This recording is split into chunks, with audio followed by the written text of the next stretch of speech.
Buenas tardes, dándole las gracias a mi gran amigo Carlos Sánchez por la oportunidad de estar de nuevo con ustedes en el simposio del Día Mundial de la Sepsis. Vamos a hablar algo sobre la actualización en el uso de antifúngicos en la unidad de cuidado intensivo. ¿Por, por qué la candidiasis? Porque la candidiasis es frecuente, porque tiene una alta mortalidad, porque el costo de salud de ella es bastante alto y el diagnóstico usualmente no es fácil de hacer y se hace tarde, conllevando a un aumento de la mortalidad y a un aumento de los costos.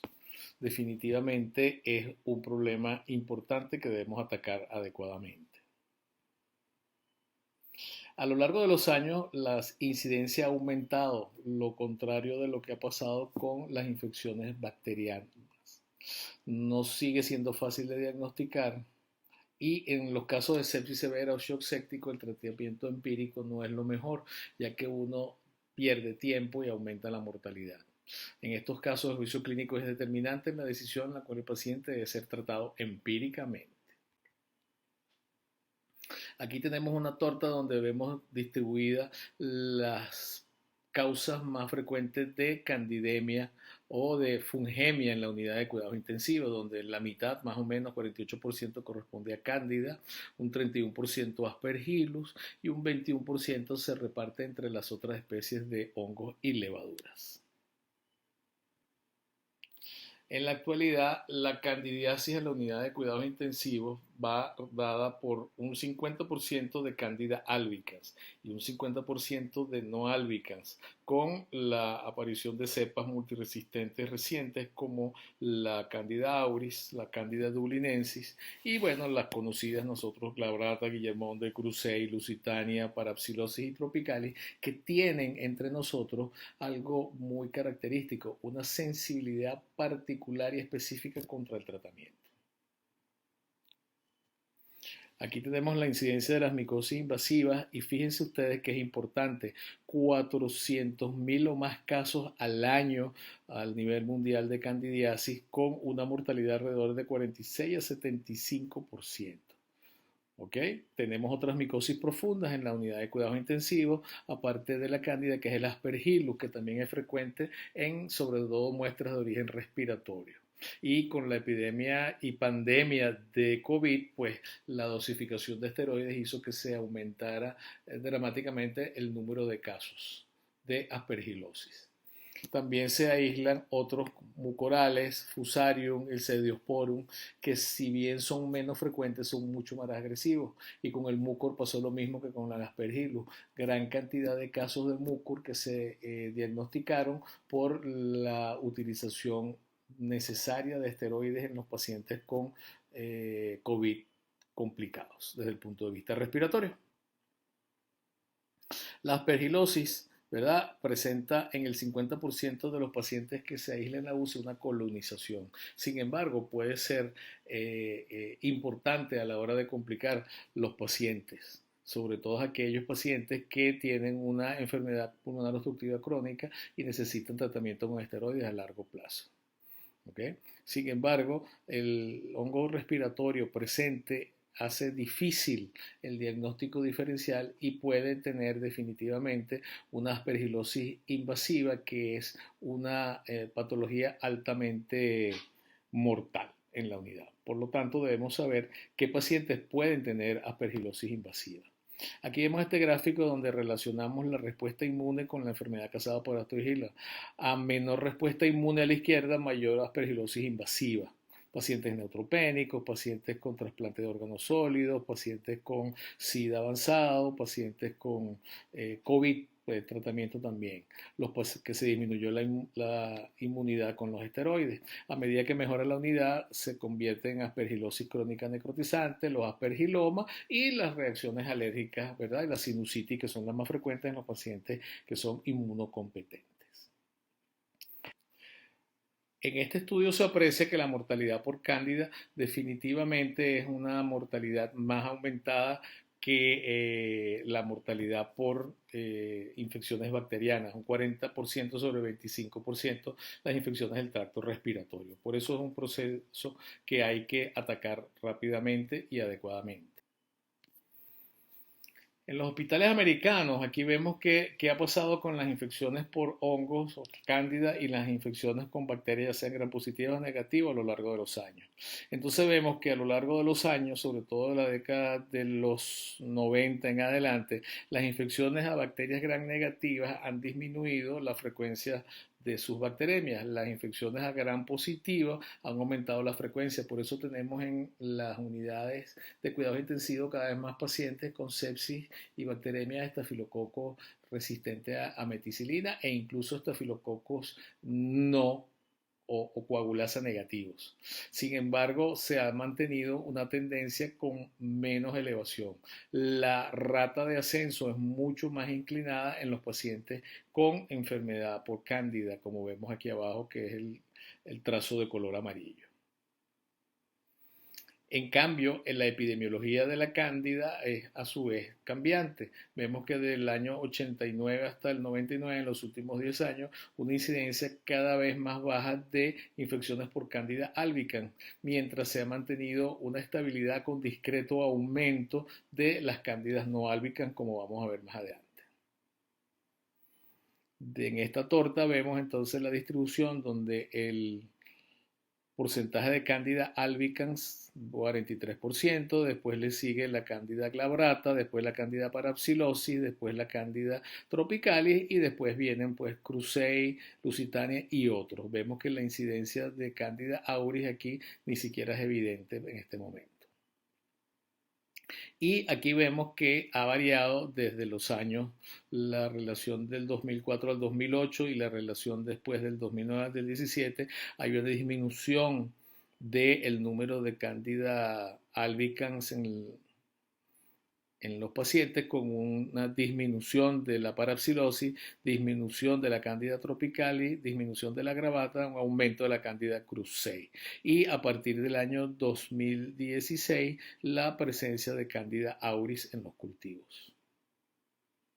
En Latinoamérica vemos que en 21 centros se hizo un estudio de los episodios de fungemia y fíjense que la Candida albicans fue responsable de casi el 40%, después parapsilosis, después tropicalis y después vienen secuencialmente Guillermondi, glabrata y Crusei. Ahora, lo importante es que estas tres especies son dosis de fluconazol, dosis dependiente para su respuesta y ocurre en un 15-16% de todos los casos. O sea que ya tenemos que hacer estudios de sensibilidad y estudios de concentraciones inhibitorias mínimas porque casos como estos, si no son tratados con dosis adecuadas, va a haber una falla terapéutica. Por eso es importante el determinar a los pacientes y hacerles su estudio de susceptibilidad. ¿Qué factores de riesgo vamos a tener en los pacientes críticamente enfermos donde vamos a observar la incidencia mayor de candidiasis invasiva? Pacientes con estancia prolongada en la unidad, uso de antibióticos de amplio espectro, catéteres venosos centrales y de hemodiálisis, nutrición parenteral también a través de catéteres, enfermos graves y patologías específicas como la pancreatitis, la perforación del tracto gastrointestinal o una cirugía del tracto gastrointestinal superior, el uso de esteroides y otros inmunosupresores, la ventilación mecánica prolongada, los múltiples transfusiones de hemoderivados y colonización del paciente por cándida. La diabetes también como disminución de la inmunidad es un factor determinante de riesgo para ser un paciente con posibilidades de cándida. Disminuyendo las neutropenias prolongadas por cáncer, los factores de riesgo convencionales que ya vimos, la candiduria como síndrome, o sea, los pacientes colonizados, el aumento del número de pacientes en trasplantes de médula ósea, pacientes con SIDA, sobre todo SIDA avanzada, las enfermedades malignas que ahora duran más en quimioterapia y tenemos más alternativas, los pacientes críticamente enfermos y, bueno, la pandemia de COVID-19 con el uso de esteroides y pacientes que ameritaron ventilación mecánica, nutrición por mayor tiempo prolongado para tratar de mantenerlo, pues ameritó o condicionó más bien un aumento de la incidencia de candidiasis invasiva. La definición es un paciente que tiene múltiples factores de riesgo, catéteres, estable hemodinámicamente, fiebre persistente u otros signos de infección, a pesar de que su uso de antibióticos sea el adecuado y no tengamos un foco evidente, y otras fuentes potenciales de fiebre y hipotensión se han sido excluidas. Tenemos que hacer entonces un diagnóstico adecuado. En América Latina hay 1.26 casos por 1000 admisiones en unidades de cuidado intensivo. Esto es un estudio hecho en 8 países latinoamericanos por el doctor Nucci y colaboradores. Y hay en un país 0.33 hasta 3.49 pacientes por 1000 y un 40% de estos pacientes fueron a la unidad de cuidados intensivos y la mortalidad global fue de un 66%. Los pacientes en la unidad de cuidados intensivos tienen una alta carga de candidemia. ¿Cómo podemos definir las infecciones por cándida en los pacientes en cuidados intensivos? Aquellos que tienen un crecimiento local, los que tienen candidemia, es decir, solo se halla en los cultivos, la candidiasis invasiva focal, ya vamos a ver más adelante a qué se refiere, y la candidiasis invasiva diseminada, ¿verdad? Cuando tenemos en varios órganos la candidosis. La enfermedad local, la enfermedad mucocutánea, la esofagitis, la balanitis, la vulvovaginitis, la mastitis, la laringitis y la epiglotitis. Invasiva focal, aquellos pacientes que tienen un foco muy particular, la endoftalmitis, la cándida en la orina, alguna afectación de una sola articulación, pacientes con meningitis, con endocarditis por cándida, las neumonías, los empiemas, las peritonitis o los abscesos intraabdominales, mediastinitis y pericarditis. Y eso es focal. Las diseminadas crónicamente porque necesitan más tiempo, las que son hepatoesplénicas, ¿verdad? Que tienen una disminución con diseminación y varios órganos. En este caso, hepatoesplénica significa que por todo el organismo ha circulado la cándida y se ha sembrado en varios sitios a la vez. Se piensa que en todos estos pacientes la condición de la translocación bacteriana a partir fúngica, a partir del tracto gastrointestinal es el mecanismo más involucrado. Aquí tenemos unas manifestaciones cutáneas, el resultado del diagnóstico por biopsia, la endoftalmitis,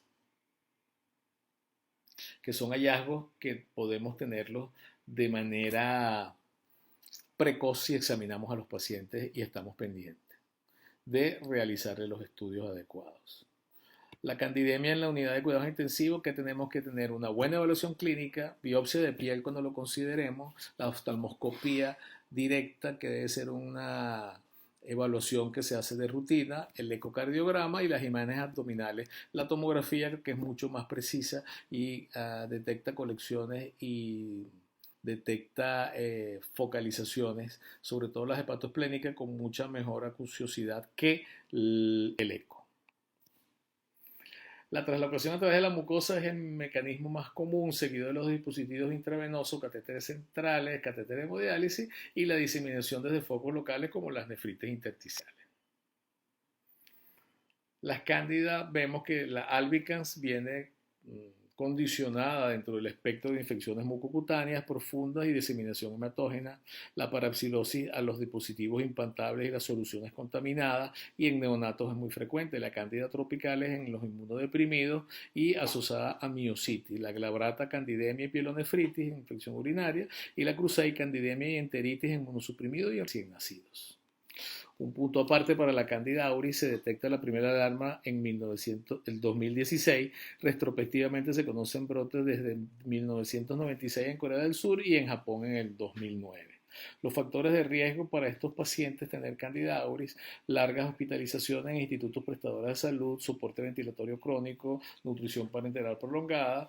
Y hay un dato anecdótico: en un hospital se demostró la transmisión horizontal utilizando termómetros axilares para medir la temperatura, que se limpiaban con amonio cuaternario, lo cual no le garantiza una limpieza adecuada al dispositivo, y se hubo la transmisión y un brote de Candida auris en una unidad prestadora de salud. También se han encontrado en sangre, orina, en heridas, en catéteres centrales, en el líquido biliar y en el tracto respiratorio. debe hacerse de métodos especializados de identificación buscando Candida auris precisamente, ya que se puede confundir con otras especies que no son patógenas. Es multiresistente, amerita mayores concentraciones inhibitorias mínimas de anfotericina B como única terapéutica adecuada. Es resistente a todos los azoles. ¿Qué tratamiento hacemos nosotros con estos pacientes? Bueno, tenemos tratamiento profiláctico, empírico, precoz o preventivo y tratamiento dirigido. El diagnóstico precoz, velocidad es vida. Todos sabemos que los pacientes, en la medida que vamos retrasando la utilización adecuada del agente, sobre todo en cándida, la mortalidad aumenta logarítmicamente y vemos que si tenemos menos de 12 horas para escoger nuestro tratamiento adecuado, la mortalidad intrahospitalaria puede superar el 10%. Si tardamos 12 horas a 24 ya llega al 30. Si tardamos 48 llega al 33 y si tardamos más de 48 al 35% la mortalidad por haber escogido una droga que no era la adecuada. Por eso tiempo es vida.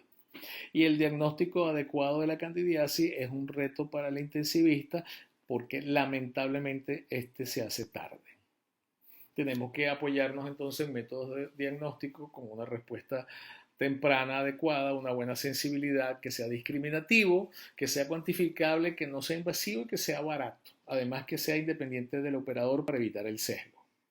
Utilizamos métodos histopatológicos, que es específico cultivo, los test serológicos, glucomanano, manano, determinación de beta-1, 3-glucano, los metabolitos, los test moleculares PCR y las reglas de predicción, que son los SCORE, para poder saber que la infección está probada, probable o posible.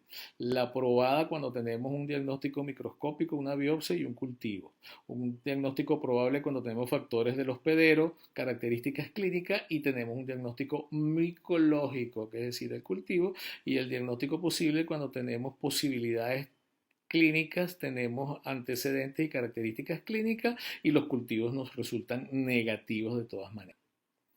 Además utilizamos los SCORE como el Candida SCORE de León, que tiene bastantes años pero que está bien puntual, muy sencillo, donde la colonización multifocal por Candida da un punto, la cirugía un punto, la sepsis severa 2 puntos y la nutrición parenteral 1 punto. Si los pacientes tienen más de 2 puntos, tienen 7.75 más chance de tener una Candida que si no lo tienen. Entonces con esos 4 parámetros podemos resolver nosotros adecuadamente, ¿verdad? Y es una indicación, ¿verdad?, hacer las pruebas de diagnóstico B3, ¿verdad? Con factores de riesgo, que no tengamos otra causa de fiebre y que tengamos Candida, SCORE, serología y cultivo positivo, nos autoriza a utilizar el tratamiento precoz. Entrando entonces para hablar algo de las gérmenes, de los antifúngicos, de acuerdo a la patología, vemos dónde actúan ellos. Actúan en la pared y en la membrana básicamente, ¿no? Los olienos, poliestirenos y alcoholes en las capas fosfolipídicas de la membrana celular. Por eso son bacteriostáticos, y los bactericidas como la anfotericina B y las equinocandinas que trabajan en la pared celular.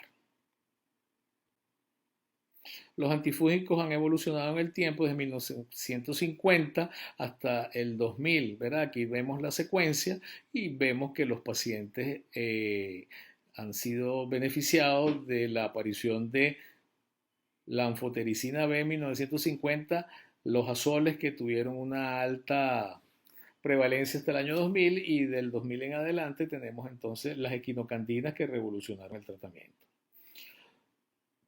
Los polienos, anfotericina B, los azoles, fluconazol, la equinocandina y la fluocitocina, cada uno con su mecanismo de acción.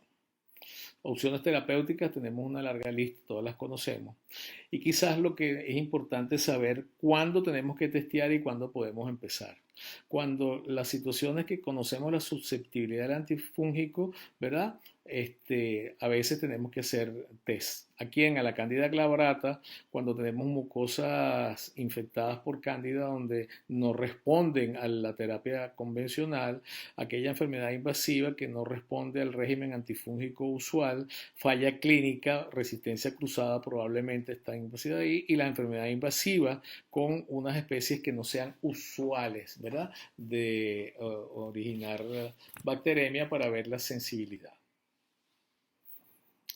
Los polienos, anfotericina B de oxicolato, complejo lipídico y liposomal. El de oxicolato usualmente se usa menos y en algunos sitios está proscrito por su toxicidad. Nosotros en América, particularmente en Venezuela, pues utilizamos mucho el de oxicolato con medidas de prevención para minimizar el daño renal. ¿Verdad? Las equinocandinas que han demostrado una superioridad importante para muchas drogas, ¿verdad? Anidorafungina, caspofungina y micafungina. Las diferencias entre ellas son muy pocas, quizás lo que llama la atención que la micafungina no necesita dosis de carga, las otras dos sí por su excreción renal y o hepática.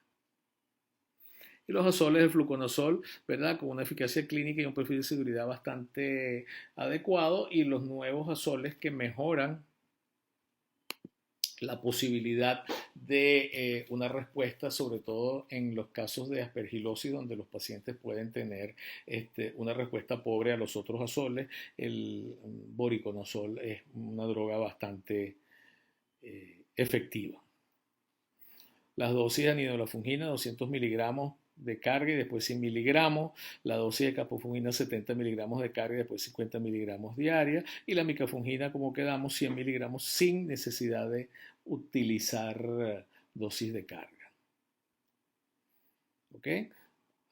Los pacientes que tienen candidiasis invasiva deben realizárseles los test de susceptibilidad para saber si, cuando la respuesta sobre todo no es adecuada, debemos nosotros cambiarlo. Entonces, ¿a quién le hacemos? A la identificación de aspergillus no se recomiendan porque los aspergillus pueden ser sensibles a voriconazol. Cuando no hay una respuesta adecuada, como hay sensibilidad cruzada, sí podemos nosotros necesitar hacer identificación. Hay unos test de susceptibilidad que no son necesarios cuando la resistencia intrínseca es conocida, como la Candida krusei, por ejemplo, que sabemos que es resistente a fluconazol y a fluocitocina, ¿no? Y no hay que hacer reacción cruzada porque sabemos que no lo vamos a usar con ella, ¿verdad? Los mucorales son resistentes al voriconazol y a las equinocandinas, su tratamiento es con anfotericina B. Por algunas especies que tienen adquirida la resistencia y que han cambiado sus perfiles, pues habría que hacer algún tipo de estudio, como vemos en la secuencia de abajo. Si tenemos una Candida auris, sabemos que ella es resistente a todo, ¿verdad? Las drogas, y debemos entonces utilizar concentraciones inhibitorias mínimas para saber qué dosis de anfotericina B debemos utilizar. La Candida dublinense utilizamos azoles, la parapsilosis sensible a los azoles y altas concentraciones inhibitorias mínimas para equinocandinas, preferimos los azoles. La Guillermondi y las equinocandinas son la primera opción. La Candida tropical es susceptible a los azoles, a la equinocandina y anfotericina B. Cándida que falla el tratamiento, considerar los test de susceptibilidad, ¿verdad? La cándida, debemos hacer test entonces de anfotericina, fluocitocina, fluconazol, voriconazol y equinocandina. El criptococo, debemos hacer test de sensibilidad para fluconazol, anfotericina B y fluocitocina. Aspergillus, anfotericina B, posaconazol, itraconazol y voriconazol para utilizar el medicamento que sea más idóneo, con mejor respuesta, menores concentraciones inhibitorias mínimas y con mayor posibilidad de curación. En el tratamiento de la candidemia también están recomendadas, aparte del tratamiento con antifúngicos, las medidas generales. Retirar los catéteres. Si no podemos retirar los catéteres o las prótesis, debemos utilizar anfotericina B sobre todas las otras drogas y que sea liposomal para evitar el daño renal. La duración del tratamiento de la candidemia debe ser de 14 días como mínimo, realizar un hemocultivo por día, y cuando sea negativo empezamos a contar los 14 días de tratamiento, y debemos tratar de, después de tener 10 días de buena respuesta, poder switchar a vía oral para no mantener el paciente hospitalizado.